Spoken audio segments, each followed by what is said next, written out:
ଏଠି ବସ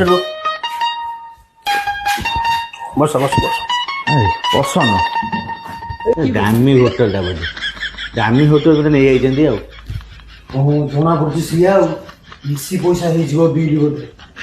ତ କାହିଁ ପାଟିଟା କରୁଛୁ ସବୁଦିନ ମୋର ଯିବା ଆସିବା ବ୍ୟବସ୍ଥା କରୁଛୁ ର ୱେଟର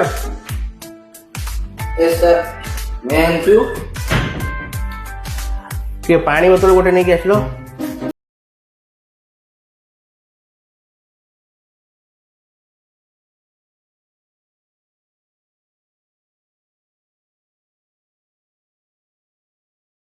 ନେଇ ଆସିବୁ ଆମ 3 ଜଣ ଭାଇ ଏତେ ହେଲାଣି କଣ ମିଲ୍ଟା ଦଉନି? ଆରେ ହଁ ତ ଏତେ ସମୟ ହେଲାଣି କ'ଣ ଆସିନି ଏପର୍ଯ୍ୟନ୍ତ କୁଆଡ଼େ ଗଲା ସେ ୱେଟର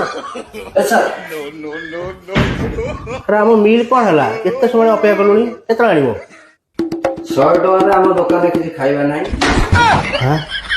110 ଟଙ୍କା ହଉଛି ପାଣି ବିଲ୍ ଦେଇକି ଆପଣ